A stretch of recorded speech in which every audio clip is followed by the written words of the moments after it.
Welcome back to The Deep Dive, the show where we really try to slice through mountains of complex information and just hand you those sharp, actionable insights.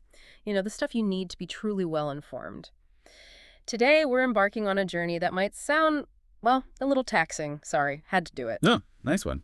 We're plunging into the, let's say, intricate world of Form 1042-S. Now, on the Yeah. surface, it looks like just another piece of IRS paper, right? Yeah, pretty much. But it actually holds the key to understanding how the U.S. manages income flowing to individuals and entities outside its borders. It's surprisingly dynamic, incredibly detailed, and honestly, once you peel back the layers, it's truly fascinating. It absolutely is, and you've really hit on the core of our mission today. We're here to demystify Form 1042-S. We want to break down its components not just as like a compliance chore, but as a critical mechanism for ensuring fair and efficient tax treatment. Right. Our goal is to highlight how various parts of this form, specific income codes, these crucial exemption codes, reduced tax rates, how they're all designed to allow foreign individuals and entities to get the right tax benefits where they apply. It makes the whole cross-border financial process smoother and, maybe most importantly for our listeners, helps recipients optimize their tax position. Pay the right amount, not too much. All right, let's unpack this then. When we Yeah. talk about Form 1042-S, the official title is Foreign Person's U.S. Source Income Subject to Withholding. What's its fundamental purpose? What kind of transactions does it actually watch over? Okay, so at its heart, Form 1042-S really serves a twin purpose. It's about transparency, number one, and proper tax collection, number two. It reports U.S. source income paid to what the IRS broadly calls foreign persons. Now, this isn't just individual. It's a really wide spectrum. We're talking non-resident alien individuals, foreign corporations, foreign partnerships, trusts, estates, basically any foreign entity getting income that originates here in the U.S.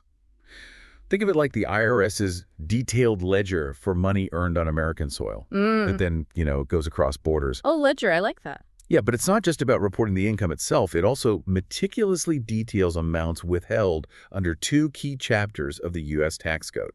First, there's Chapter 3.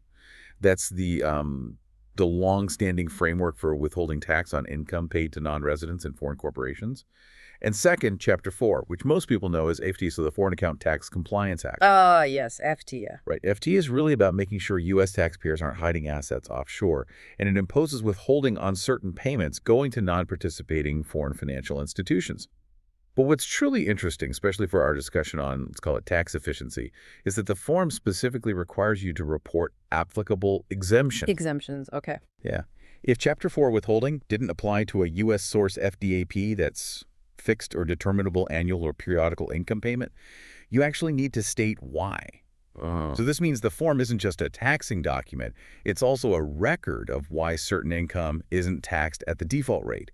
And that's a huge point for anyone looking to, minimize their U.S. tax liability legally. So it's not just, here's what we took, but here's why we didn't take the full amount. That's a critical distinction for managing your tax position effectively, isn't it? Exactly. Which brings us to the next logical question. Who exactly carries a burden? Who has to file this pretty detailed form? That duty falls squarely on what the IRS calls a withholding agent. Now, this term is remarkably broad, maybe broader than you'd initially think. That's it. Well, it includes any person, U.S. or foreign, who is legally required to deduct and withhold tax under either Chapter 3 or Chapter 4. By being designated a withholding agent, they become liable for making sure the tax is correctly withheld and sent to the IRS. So while you might immediately picture, say, a giant U.S. corporation or a big bank, Look, the usual suspects. it can truly be anyone, like a small U.S. business paying royalties to a foreign designer, or even an individual, believe it or not, under certain circumstances. They could find themselves acting as a withholding agent. That's a point worth pausing on. An individual. That sounds like it could catch people totally by surprise. Can you give us a concrete example? When might just a regular person become a withholding agent and need to file a 1042-S? Absolutely. Let's imagine a U.S. individual owns a rental property, maybe a condo, and they decide to rent it out to a foreign student, let's say. If that foreign student, the beneficial owner of the income in this case, is paying rent, and that rent is U.S. source income, and it's not effectively connected with a U.S. trade or business of the student, then the U.S. individual, the landlord, becomes a withholding agent, just like that. Wow. They are then responsible for withholding a 30% tax on the gross rental income sending it to the IRS, and yes, filing Form 1042-S to report those payments and the tax withheld, plus the summary Form 1042. This is totally different from, say, a personal loan between two friends where the interest might qualify for an exemption, like the portfolio interest exemption, and not require withholding or reporting. Okay, so the key isn't just who you're paying, but the specific type of payment and whether it triggers those withholding rules. That's a crucial distinction. Precisely. And what other forms usually go along with Form 1042-S? Is it a standalone thing or part of a bigger reporting system? Oh, it's definitely part of a larger ecosystem. It's never filed in isolation, really. If you're filing Form 1042-S, you must also file Form 1042. That's the annual withholding tax return for U.S. source income of foreign persons. Okay, the annual return. Yeah, think of it like this. Form 1042-S is like the individual W-2 or 1099 statement you get as a U.S. person. It details the specific income and withholding for each foreign recipient. Form 1042, though, that's the withholding agent's master summary. It aggregates all the amounts from all the individual 1042-S forms, summarizes the total tax withheld, and basically reconciles it with the payments they made to the IRS during the year. Got it. They work together. They go hand in hand, yeah. They provide the complete picture. So, given how specific this form is, there must be types of income or transactions that Form 1042-S is explicitly not used for. What are those, and why is knowing the exclusions just as important as knowing what is included, especially if you're trying to, get the tax treatment right? That's a fantastic question, because knowing what not to report prevents mistakes, avoids penalties, and clarifies who's responsible for what. For instance, you don't use Form 1042-S for wages and compensation paid to an employee that are reported on a Form W-2. That's a completely separate system for employment income. Makes sense. Similarly, most items that get reported on the various Form 1099s, think certain interest, dividends, or miscellaneous income paid to U.S. persons, generally don't go on a 1042-S, unless the instructions specifically say otherwise for a very particular situation. This helps stop duplicate reporting and make sure the right form is used for the right person, U.S. or foreign. Right. Keep the streams separate. Exactly. Furthermore, amounts reported on Form 8280A, which deals with sales of U.S. real estate by foreign persons, or Form 8805 for foreign partners regarding partnership income, withholding those are generally separate too. Now, there's a little nuance. An agent might have an option to report a payment entirely on an 8288A or 8805 if it's partly reportable on 1042-S, but primarily those forms cover real estate and partnership income. And finally, Form 88966, the FASCIA report, is distinct. While a foreign financial institution, an FFI or a withholding agent, might need to file Form 8966 to report account info under FASA, they might also need to file Form 2042-S if they're making payments of U.S. source FDAP income and withholding tax. Form 8926 is about reporting accounts and identities for FCA compliance. Form 1242-S is strictly about reporting the income payments and the tax actually withheld on those payments. Understanding these lines is really crucial for compliance and, importantly, making sure the correct withholding applies or is appropriately avoided for the foreign recipient. Getting it wrong means potential tax trouble. Hashtag TAG2, what gets reported, understanding U.S. source income. Okay, so we have the big picture. Now let's dive into the real core of it. Right. What specific types of U.S. source income actually end up on Form 132-S? I'm guessing it's not just a simple all income. It must be pretty specific. You're absolutely right. It's highly specific. Form 2042 mainly focuses on what the IRS calls fixed or determinable annual or periodical FDAP income. FDAP income. Yeah. Generally, this is income that's predictable, maybe recurring, rather than, say, gains from selling property, which are usually treated differently. Let's walk through the main categories, and I'll try to highlight where some of those crucial tax efficiency points pop up. Great. First up, corporate distributions.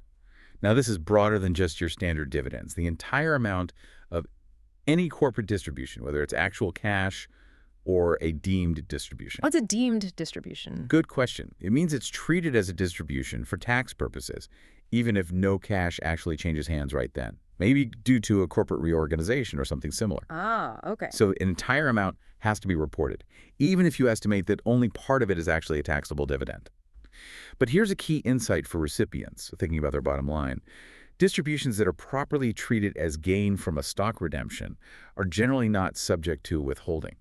That means no 1042-S would typically be issued for that part. So that's a potentially significant difference in the net amount the foreign investor receives. Exactly. It can be a big deal. This category also covers distributions from publicly traded trusts and qualified investment entities, or QIEs, that are treated as gain from U.S. real estate sales. Those have a specific 21% withholding rate under FIRPA, the Foreign Investment in Real Property Tax Act. So even if part of a distribution is technically, say, return of capital, the full gross amount gets reported initially on the 1042-S. That's important for transparency. What about more common stuff like interest or rent? Indeed. Next, we have interest. This isn't just straightforward interest on bonds or loans. It also includes the portion of a notional principal contract payment, think swaps, that's characterized as interest. Then you have rents and royalties.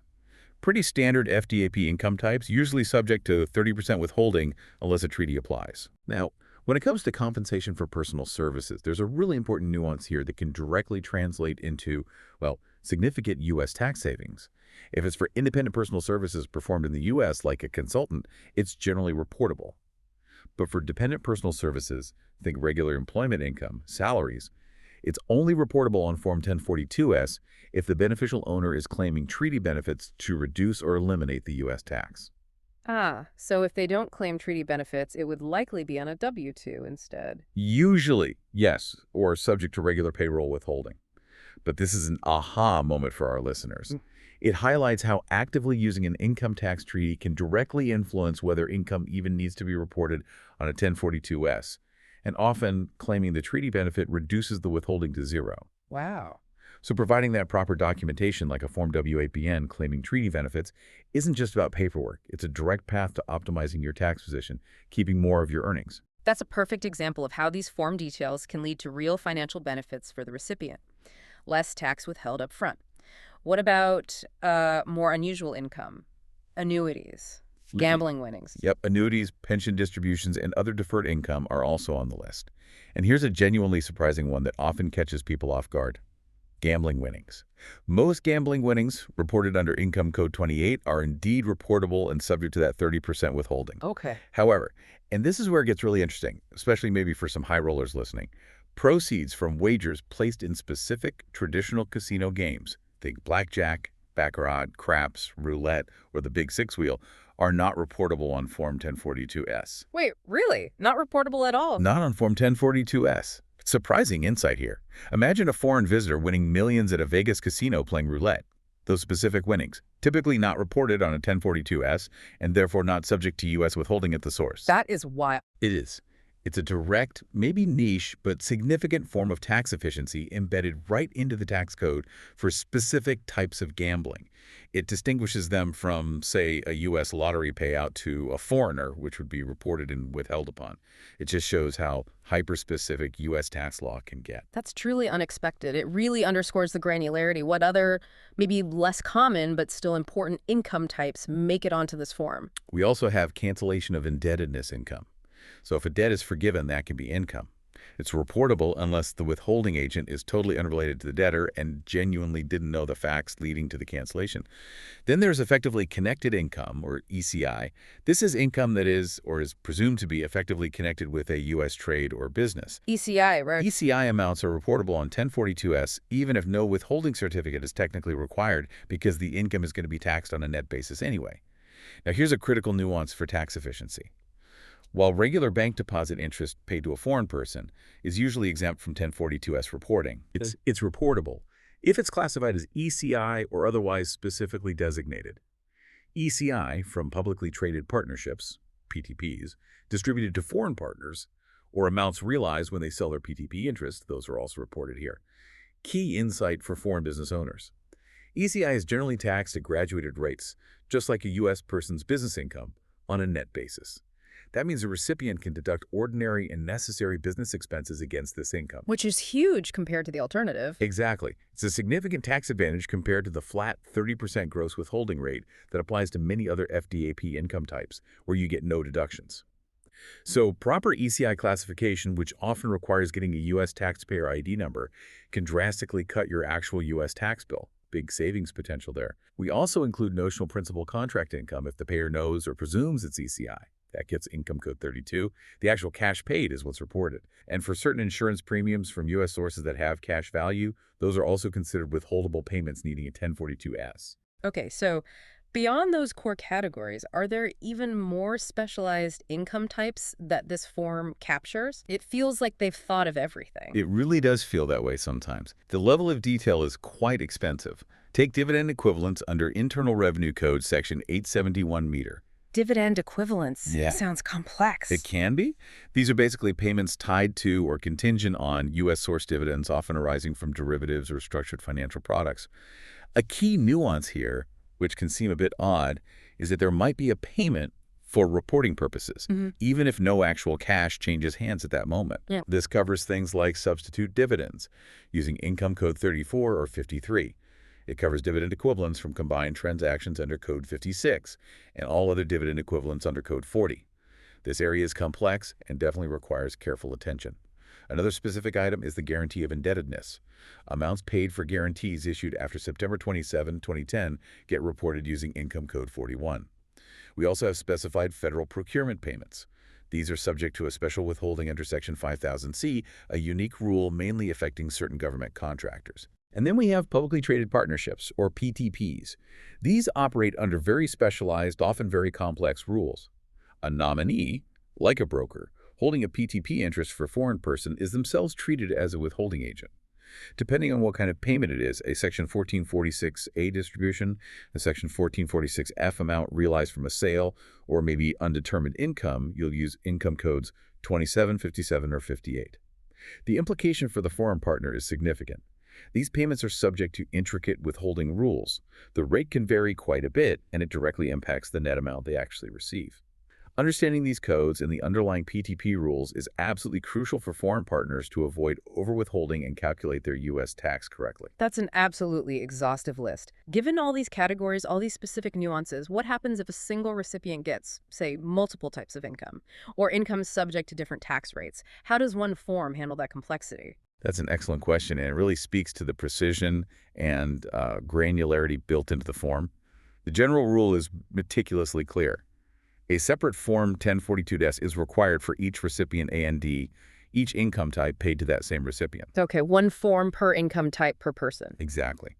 Furthermore, if you withheld tax at more than one rate for the same income type paid to the same recipient, maybe part qualified for a treaty rate and part didn't, you would also need a separate Form 1042-S for each tax rate applied. Wow, okay. So, for example, if a foreign person received U.S. source dividends, Income Code 06, and then also received U.S. source interest, maybe Income Code 01, you typically file at least two separate 1042-S forms for them.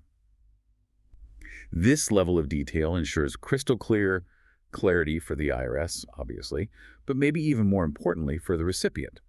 It allows for the accurate application of different tax rules or treaty benefits to specific income streams.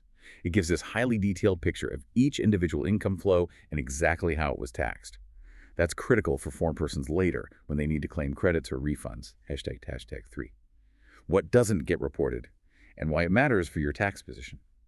So we've walked through what does get reported in frankly surprising detail. Yeah. But sometimes what doesn't get reported can be just as significant, right? Especially when we're thinking about optimizing your tax position or, maximizing your net income as a foreign recipient. Absolutely. What are some key examples of income that typically doesn't land on a Form 1042, and why does that matter so much? This is truly where understanding let's say, the fine print of the U.S. tax system can translate into real, tangible financial advantages. Yeah. First, let's consider interest and original issue discount, or OID, from short-term obligations. Generally, if a debt obligation is payable 183 days or less from its original issue date, Okay, very short term. very short term, the interest and OID it generates are not required to be reported on Form 1042-S.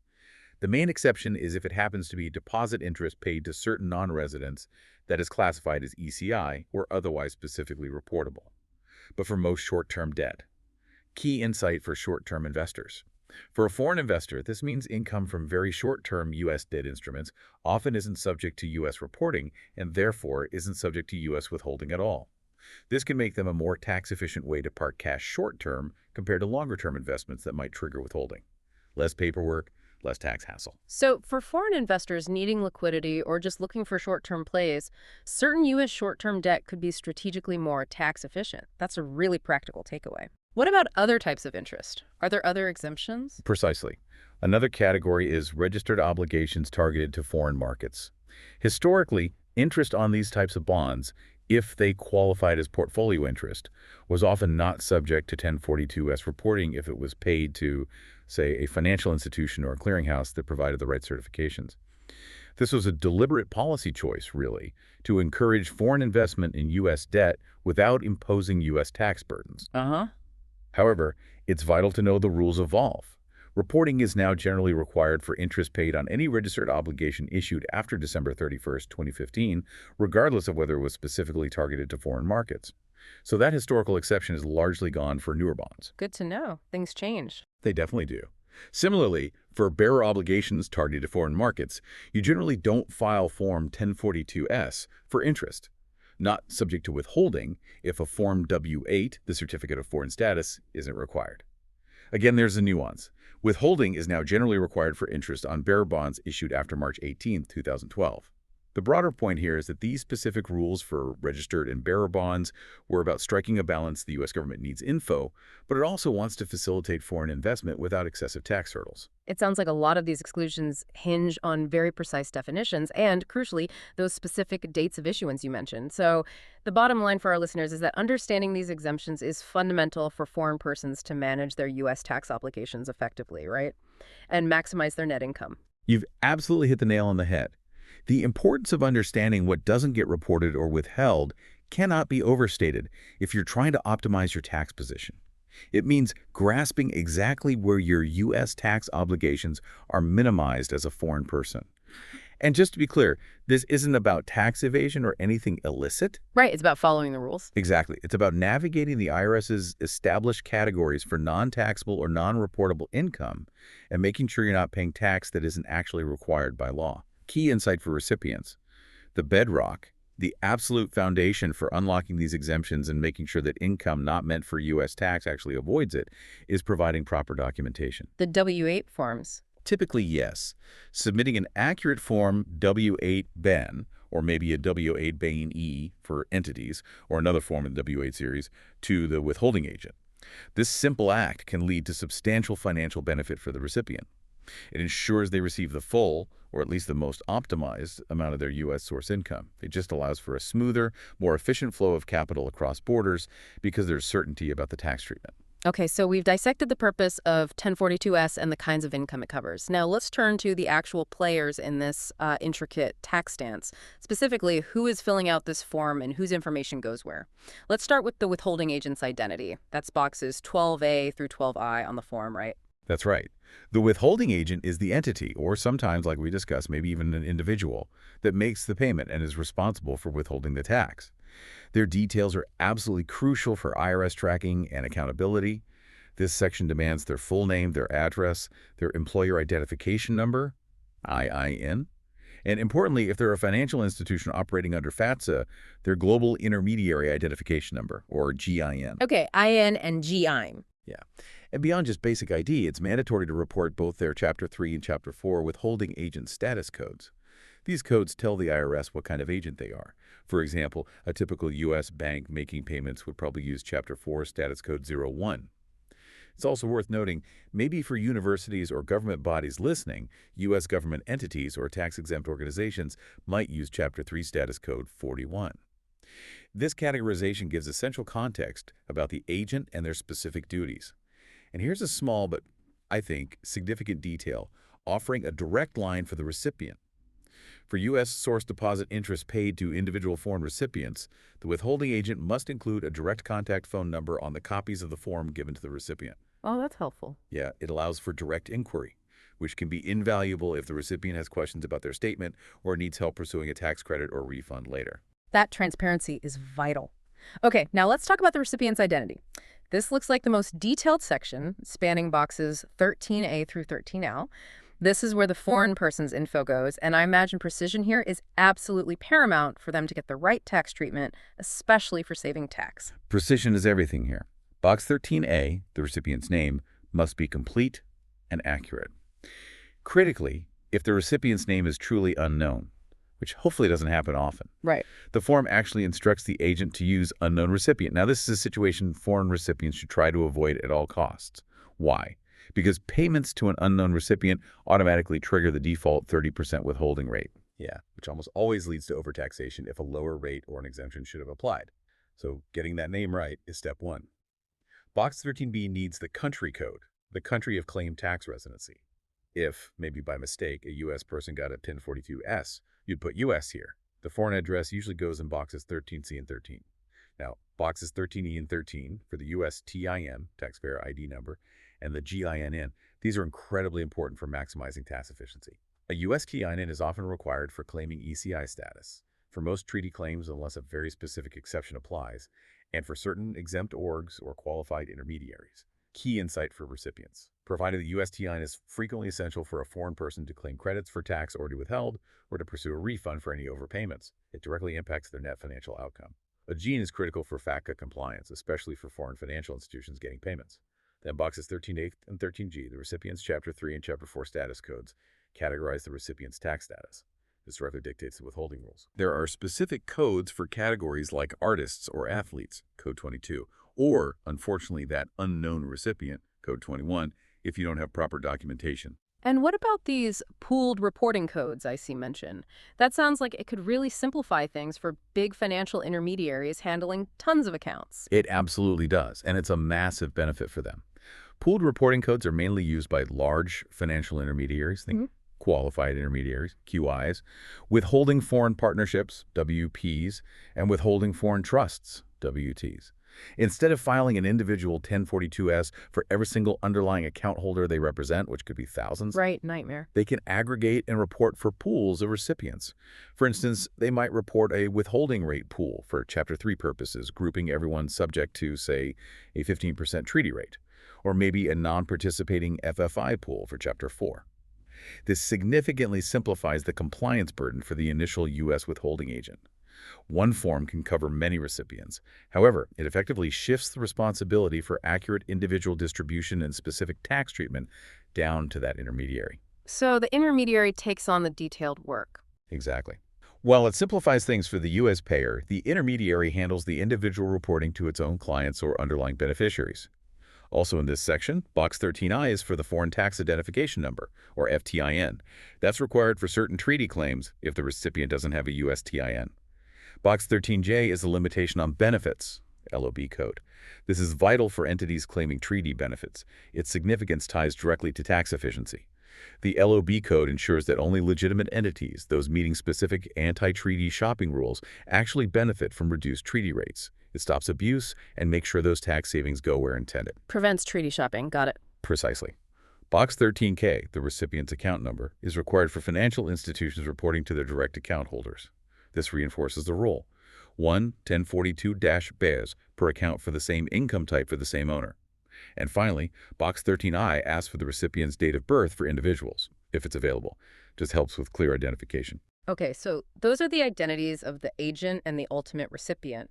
But what happens when the payment isn't direct? When it flows through an intermediary or one of these flow-through entities, how does the form handle those complex payment chains? That's boxes 15A through 15I, right? Yes, and this section is absolutely critical for maintaining traceability and ensuring accuracy in today's complex global financial world. If a payment is made to a recipient through an intermediary, like a qualified intermediary, QI, a non-qualified intermediary, NQI, a withholding foreign partnership, WP, a withholding foreign trust, WOT, or a private arrangement intermediary, PAI, then the intermediary's information gets reported here. This includes their name, country code, address, TIN, GIN, and the relevant status codes. This transparent chain of information is vital for the IRS to track the funds. And maybe even more importantly for the recipient, it allows them to properly claim credits or refunds for tax that might have been withheld further up the chain by that intermediary. So you can follow the money, basically. Exactly. Let me give you a quick example to make it clear. Imagine a big U.S. bank is the withholding agent. They pay dividends to a qualified intermediary, a QI, maybe in Switzerland. The QI knows that, say, 95% of that dividend payment is for clients who qualify for a 15% withholding rate under a treaty. But the other 5% is for clients who are non-participating FFIs, subject to the full 30% Chapter 4 withholding. Okay. The U.S. bank, the initial agent, isn't going to file hundreds of 1042-S forms for each of the QI's clients. Instead, they'll file one Form 1042-S for the 15% Chapter 3 pool and another Form 1042-S for the 30% Chapter 4 pool. On both forms, the QI is listed as the recipient, but the specific pool details go in the intermediary section, or related boxes depending on the QI agreement. This shows how pooled reporting simplifies the U.S. agent's job while still accurately reflecting the different tax rates applied. That example really clarifies pooled reporting, makes it much more manageable for the initial agent. But it also highlights how crucial it is that the intermediary does their part correctly. What if that intermediary figures out some income is actually going to a U.S. person? That's another important distinction and a point of clarity. If a QI receives a payment and then determines, maybe because they get a Form W-9 from someone, that part of the income is actually for a U.S. non-exempt recipient, Uh-huh. then the U.S. withholding agent reports that specific income on the appropriate Form 1099, not on Form 1042-S, even though the payment initially went to the QI. Okay, so it gets rerouted to the U.S. reporting system. Exactly. It keeps the U.S. and foreign reporting obligations separate and ensures income meant for U.S. persons isn't incorrectly hit with foreign withholding. Prevents tax headaches. There's also a really interesting case with disregarded entities. This offers a great chance for optimizing tax position. Say a U.S. agent pays interest to a foreign LLC. If that LLC is treated as disregarded for U.S. tax, meaning it's invisible, taxed as its single owner, maybe a foreign corporation, the agent typically reports the payment on 1042-S, showing the owner as the recipient. Makes sense, right? The owner pays the tax. However, here's your key insight for potential tax optimization. If that foreign disregarded entity itself is claiming treaty benefits as a hybrid entity, meaning it's treated differently in its home country versus the U.S., Ah, the hybrid rules. right, then the disregarded entity itself is listed as the recipient on the 1042-S. This little nuance in entity classification is critical because it allows the payment to potentially qualify for a reduced treaty rate that might not be available if you just reported it straight to the owner. It directly impacts the tax withheld. Big potential saving there. So getting that entity classification absolutely right and understanding the hybrid rules can have direct, significant financial benefits. Really pays to know the details. Finally, what about payments by authorized agents or payers? Boxes 16A through 16, how does that fit in? This section comes into play in specific situations, especially if, say, a transfer agent or a paying agent is acting as the withholding agent on behalf of another ultimate payer. It's particularly crucial for those publicly traded partnership, PTP distributions we talked about. Often, a nominee, like a broker holding the PTP interest for the foreign investor, is the one actually doing the withholding. Right. In those cases, the PTP's information, its name and EIN, is entered here in the payer section, boxes 16AE. This ensures that even when an intermediary or agent handles the withholding, the IRS can trace the income back to its ultimate source, the PTP itself. It maintains that full transparency in the payment chain, ensuring accountability from source to recipient. We've covered the players, their info. Now let's zoom right in on the actual secrets within the form itself. Those specific boxes that, when filled out correctly, can really unlock significant financial advantages or at least prevent costly overwithholding for foreign income recipients. Let's start with box 1, the income code. Why is this seemingly simple two-digit code so critical? Box 1, the income code, is truly the Rosetta Stone of the 1042-S.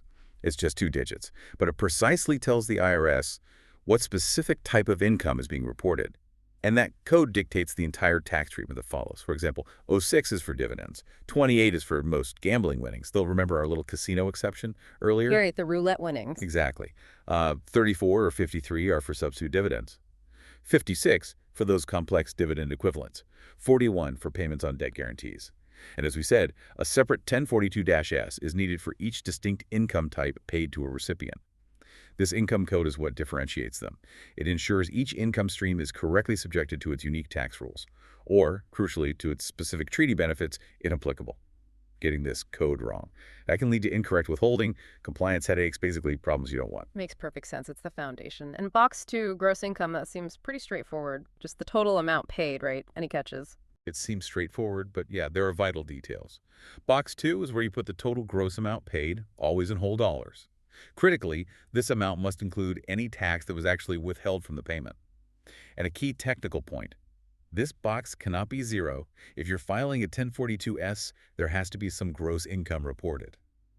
And for corporate distributions, like we mentioned, you have to report the full gross amount, even if you think part of it might be non-taxable, like a return of capital, or maybe a capital gain dividend. Why report the whole thing if part isn't taxed that way? Because the form's primary job is to capture the gross flow of funds first.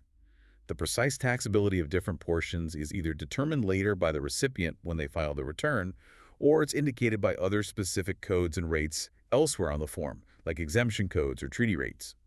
It ensures full transparency of the total payment made. Okay, transparency first. Now, let's get to what I think is the absolute core of how this form facilitates, let's say, maximizing your net income. The chapter indicator in box 3, and especially those exemption codes in boxes 3A and 4A, this is where the magic, or maybe the strategic tax planning, really happens for foreign recipients, isn't it? This is precisely where the nuance and the really significant opportunities for minimizing your U.S. tax burden come to life. Box 3 just indicates if withholding was under Chapter 3 or Chapter 4. Simple enough. But the real game changer lies in those exemption codes. If the tax rate reported in Box 3B for Chapter 3 or 4B for Chapter 4 is 00.00, meaning zero tax was withheld, then an exemption code is almost always required in Boxes 3A or 4A. These codes aren't just like bureaucratic checkboxes, they are the IRS's formal way of recognizing why no tax was withheld. And for the foreign recipient, this translates directly into receiving more of their income without U.S. tax being taken out at the source. It's the documented reason for the tax saving. Okay, so what are some key exemption codes people should know about? Right, let's look at Chapter 3 exemption codes first. Code 01-U4, found in Appendix B of the instructions. Some key ones that directly impact your tax position. 01 or 14 signifies effectively connected income, ECI. This is a massive opportunity for tax optimization. Remember, ECI is generally taxed at graduated rates on a net basis. You get deductions, much better than a flat 30% gross withholding with no deductions. Huge difference. Huge. But to claim this exemption and get that benefit, the recipient's U.S. taxpayer ID number, PIN, is almost always required. If the agent doesn't have that TIN, default 30% withholding usually kicks in. So providing the TIN is critical for the recipient to get the ECI benefit. O2 is a general exempt under IRC code. Kind of a catch-all if no other specific code fits, but it's exempt by law. Codes like 06 QI or 22 QDD are used when qualified intermediaries or derivative dealers take on primary withholding responsibility. This simplifies things for the initial payer, as the intermediary handles it. 07 is similar, but for withholding foreign partnerships, WPs or trusts, WTS. 08 is for a U.S. branch treated as a U.S. person. 10 is used when a QI says the income is exempt, but the QI itself isn't taking on the primary withholding duty. 11 is for qualified securities lenders, QSLs, assuming primary withholding, and 12 is very important, payee subjected to Chapter 4 withholding. Basically, if FATCA withholding Chapter 4 already hit the payment, then Chapter 3 withholding doesn't apply, prevents double withholding. Okay, that makes sense. What about Chapter 4 exemptions? For Chapter 4 exemption codes, codes 1321, the most common and really significant one for maximizing net income is probably 15, payee not subject to Chapter 4 withholding. This is a key area for foreign individuals and many smaller entities. This code is used all the time for individuals or entities that just aren't within FATCA's scope, meaning no 30% FATCA withholding applies to their payment. So if you're just an individual receiving, say, dividends, you'd likely want this code used if possible. Exactly. If you provide the right W-8B BEN, you likely qualify as not subject to Chapter 4 withholding. This directly results in a lower overall tax burden. That 30% FATCA hit is avoided. Another code is 16, excluded non-financial payment, which covers specific things like artist-athlete agreements. So these codes are literally the reason funds aren't withheld a direct financial advantage. And I saw a note about including Chapter 3 exemption codes, even if Chapter 4 withholding did apply. That sounds like it's designed to help the recipient later on. Precisely. That's a very helpful detail, explicitly designed to help the recipient recover any overwithheld funds down the line. If an amount was withheld under Chapter 4, the withholding agent may still include a Chapter 3 exemption code and the corresponding Chapter 3 tax rate, what it would have been, in boxes 3A and 3B. It doesn't change the actual withholding that happened at that moment, but it provides invaluable documentation for the beneficial owner when they file their own U.S. tax return, like a 1040-NR, and pursue a refund claim later. It shows the IRS, look, this income should have been exempt or subject to a lower rate under Chapter 3, even though Chapter 4 took precedence. That's another layer ensuring proper tax treatment and helping maximize the recipient's net income eventually. Exactly. It aids the refund process. Which leads perfectly into boxes 3B and 4B, the Chapter 3 and 4 tax rates themselves. This is where the actual rate of withholding, or ZO, gets specified. Correct. Here you enter the precise withholding rate that applies to the income. For Chapter 4, the standard rate is 30-30-00. If the amount isn't subject to Chapter 4 withholding, you enter 00.000. And like we just discussed, provide that crucial exemption code, usually 15, in box 4A. For Chapter 3, you use a rate from the valid tax rate table, and the instructions common ones are 00.00 if exempt or treaty rate is 0%, 10.00, 15.00, or the default 30.00. Now here's a critical point for ensuring the foreign recipient pays the absolute correct tax, no more, no less. The withholding agent must report the correct rate, even if a different rate was mistakenly withheld earlier in the payment chain. Ah, so you report what should have happened. You report the rate that should apply to the income based on the documentation you have. Let's use example 18 from the IRS instructions because it really shows this cascading responsibility. Imagine a U.S. agent mistakenly withholds only 15% instead of the required 30% on a dividend going to someone in a non-treaty country. An NQI, a non-qualified intermediary downstream, gets the payment, has better docs, identifies the error.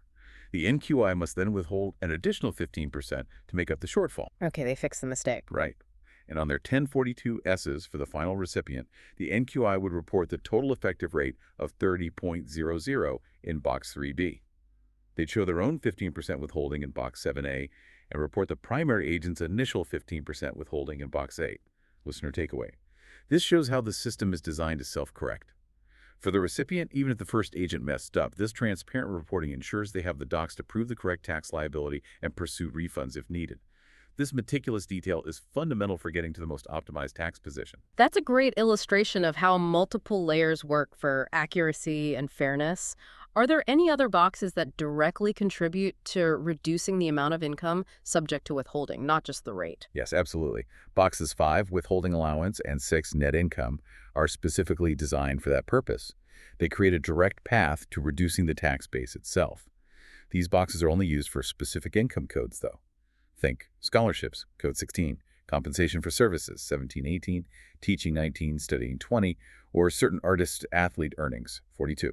If there's a valid treaty claim that provides an exemption up to a specific dollar amount for these income types, you report that exempt dollar amount in Box 5, the withholding allowance. Ah, like the first $5,000 of a scholarship is exempt under a treaty. Exactly like that. That $5,000 goes in Box 5. This directly reduces the gross income from Box 2 that's even considered for withholding. Box 6 then shows the resulting net income, the amount actually subject to tax. Practical example. A foreign student gets a $15,000 scholarship. The treaty exempts the first $5,000. Box 5 shows $5,000. Box 6 shows $10,000. Tax is only withheld on that $10,000. This is a direct IRS-sanctioned mechanism for maximizing the net income received, tied to specific income types and treaty benefits. So it's not just about the right rate, but potentially shrinking the base income subject to tax. That's powerful. Finally, boxes 7A through 11 detail the federal tax withheld. What's the key insight here for recipients trying to manage their tax? This section is all about the actual cash flow of the tax. Its primary purpose is transparency for the recipient, which is crucial for them later. Box 7A shows the total U.S. federal tax actually withheld by the agent filling out this form. Box 8 is important if another agent upstream, like that NQI, already withheld an amount. That amount goes here. Box 9 accounts for any amounts that were maybe over-withheld initially and then repaid to the recipient before the form was issued. And Box 10 is the bottom line for credit purposes. The total withholding credit, which is basically 7A plus 8, potentially adjusted by 9. Key insight for recipients seeking refunds. This section meticulously documents who withheld how much and whether any adjustments were made. This transparency is absolutely critical for foreign recipients when they file their own U.S. tax returns, like Form 1040-NR. It allows them to accurately claim credits for the tax withheld or, most importantly, to seek a refund for any overpayments. Without the clear, itemized breakdown, claiming those refunds, which is a direct way to recover funds and maximize your net income, would be incredibly difficult, if not impossible. Gives them the proof they need. Okay, we've explored the what and the who of Form 1042S, really diving deep into its details and how it supports, efficient tax management and potential savings. Let's shift gears now to the practical stuff.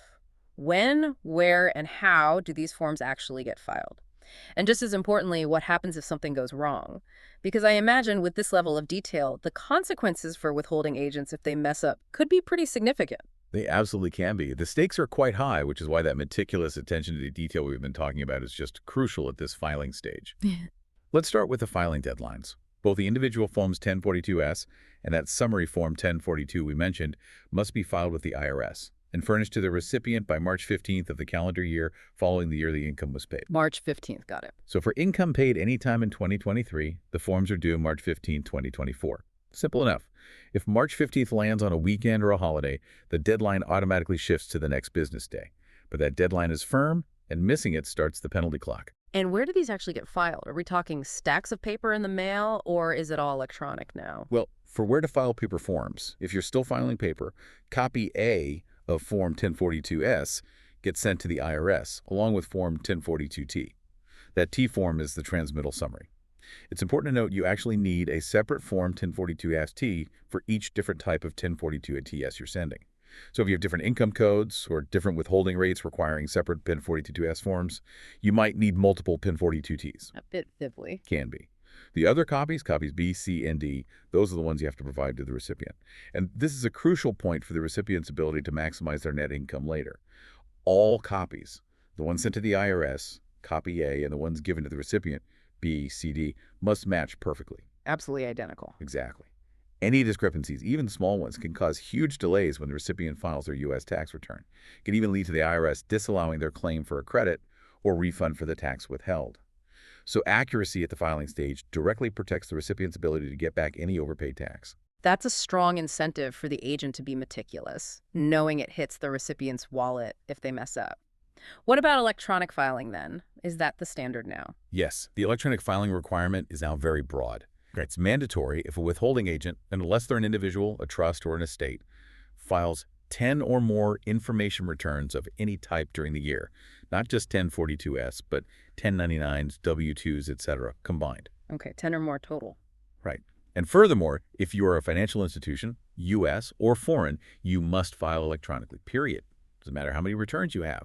These electronic submissions go through the IRS FIRE system, filing information returns electronically. Yeah. And a critical warning here for agents. If you file electronically, do not also file the same returns on paper.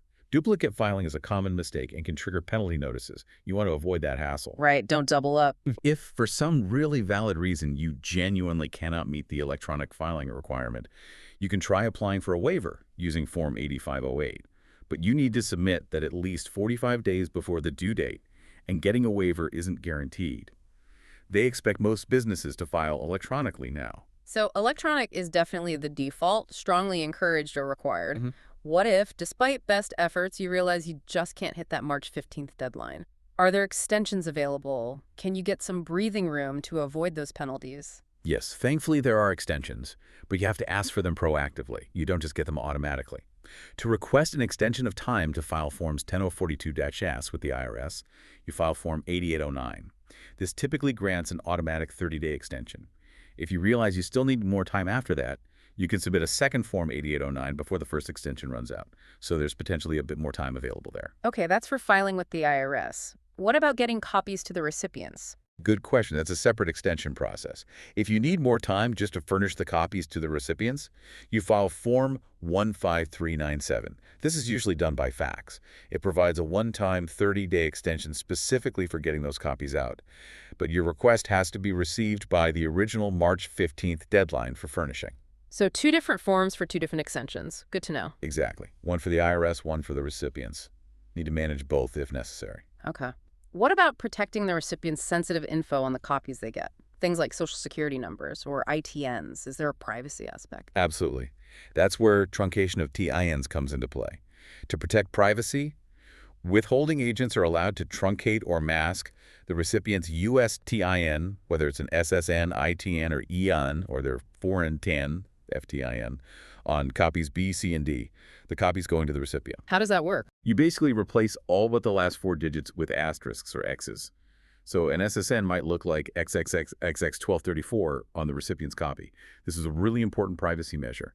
However, and this is a key point, TINs and FTINs must not be truncated on copy A, the one filed with the IRS. The IRS needs the full number. And the withholding agent's own EIN can never be truncated on any copy. Okay, so mask for the recipient, full info for the IRS. Seems like a reasonable balance. How long do the agents need to hang on to all these records? Record retention is critical. You need proof if the IRS ever asks questions. Withholding agents should keep copies of all the information returns they filed with the IRS, or at least have systems robust enough to reconstruct all the necessary data for a minimum of 3 years after the form's original due date. This applies to all the supporting documentation too, especially those crucial W-8 forms received from the beneficial owners. You need to be able to justify the withholding rate or exemption you used. 3 years minimum. Got it. All of this meticulous detail, these specific rules, it must be because the penalties for noncompliance are pretty hefty.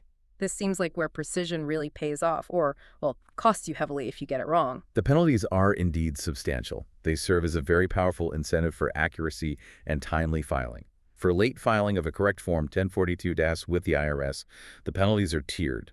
They get worse the later you are. If you file correctly within 30 days of the due date, it's $60 per form. That jumps to $130 per form if filed more than 30 days late but by August 1st. And it hits $340 per form if filed after August 1st. Per form, that could add up fast. Oh, yeah. And there are annual maximum penalties, but they're high into the millions for large businesses. So $340 times thousands of forms gets very expensive very quickly. The penalties for failure to furnish a correct Form 1042-S to the recipient are similarly strict, up to $340 per failure, with similar tiered reductions if you correct it quickly. And this isn't just for not sending it, it's also for sending a form with incorrect or incomplete information. Again, annual maximums apply, but they are significant. Okay, steep penalties for being late or wrong. What about deliberately ignoring the rules? Now, here's where it gets really serious. If the IRS determines there was intentional disregard for the requirement to file correct information, Uh-oh. the penalties skyrocket. The penalty per Form 1042-S in that case increases to the greater of $680 or 10% of the total amount that was required to be reported in the form. And crucially, there is no maximum penalty in cases of intentional disregard. No maximum. None. The costs can become absolutely astronomical. It underscores the IRS's zero-tolerance policy for deliberate noncompliance. Similarly, failure to file electronically when you were required to, without an approved waiver, also incurs penalties that can add up. No maximum penalty is definitely a phrase that gets your attention. So with such high stakes for withholding agents, what are some of the most common errors agents should really watch out for to avoid these penalties and ensure accurate reporting for recipients? The IRS instructions actually highlight common pitfalls, and agents would do well to commit these to memory. First, gross income in Box 2 cannot be zero. Seems basic, but it happens. Second, the income code in Box 1 must precisely match the income type. A mismatch causes problems. Third, all the withholding agent's own info in Boxes 12A, 12I, name, address, EIN, status codes must be perfect. Fourth, recipient info in Boxes 13AL is vital name, country code, address, U.S. TINGI, and status codes. Remember, for joint owners, only one owner can be listed as the recipient in Box 13A. You can't put Mr. and Mrs. Smith on one form. That's a common error. You need separate forms or pick one recipient if the documentation allows. Good tip. Fifth, the exemption codes in Boxes 3A, 4A must accurately reflect why withholding was reduced or eliminated. For example, if you use Chapter 4 Exemption Code 15, pay not subject to Chapter 4, the recipient's Chapter 4 status code in Box 13G must align with that, area and individual. And finally, when reporting to unknown recipients, you must use that specific name, apply the 30% rate, and use the correct status codes, though obviously the goal is to avoid unknown recipients altogether through good due diligence. At the end of the day, the withholding agent's best defense against penalties and the key to ensuring correct tax treatment and maximizing the recipient's net income is diligently collecting and relying on valid withholding documentation, primarily those forms W-8 or sometimes W-9. That documentation is the bedrock. Get that right and you're usually okay. ###7. Key takeaways and listener relevance. Wow. Okay, this deep dive into Form 1042-S really reveals an incredible level of precision, interconnectedness, and frankly, responsibility woven throughout the U.S. tax system's approach to foreign income. It's so much more than just a form, isn't it? It's this critical, often complex mechanism for international tax compliance and, crucially, for ensuring a degree of fairness. Absolutely. And I think what stands out most profoundly is how every single granular detail on that Form 1042-S, from the specific income codes to the different recipient statuses, and especially those all-important exemption codes we spent time on, directly impacts the tax efficiency, or let's just say the avoidance of over-withholding for foreign persons getting U.S. income. Every piece of information, whether it's getting the right USTIN for ECI benefits or properly claiming a treaty benefit with the right LOB code, it all serves to make sure that only the legally required amount of tax is withheld. No more, no less. Key insight for maximizing your net income. Proper classification of income and entities, and meticulous documentation often kicked off by the foreign recipient proactively giving an accurate W-8 form. These are truly the bedrock. These steps are what unlock the correct tax treatment, benefiting the recipient's bottom line and just making cross-border transactions work more smoothly.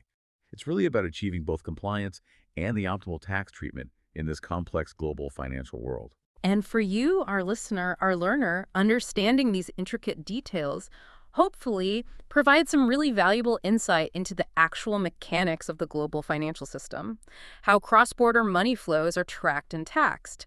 It helps, we hope, to demystify what might seem like really dense, impenetrable tax regulations and maybe transform them into something closer actionable knowledge. It's knowing not just what happens with your U.S. source income, but why it happens that way and how certain rules, when you navigate them correctly, can lead to more efficient and financially better outcomes if you're involved in international business or investment. So maybe a final thought to leave people with. Given this incredible level of meticulous detail required for seemingly every single payment going to a foreign person, what do you think this level of transparency and specific reporting really means for the future of international finance? How might it continue to reshape global investment patterns or maybe the way capital flows across borders? Something to chew on. That is a truly thought-provoking question to ponder as we wrap up our dive today. Thank you so much for joining us on this deep dive into the world of Form 1AO2-S. We hope this exploration empowers you to continue your own deep dives into whatever topics spark your curiosity and deepen your understanding of the complex, fascinating world all around us.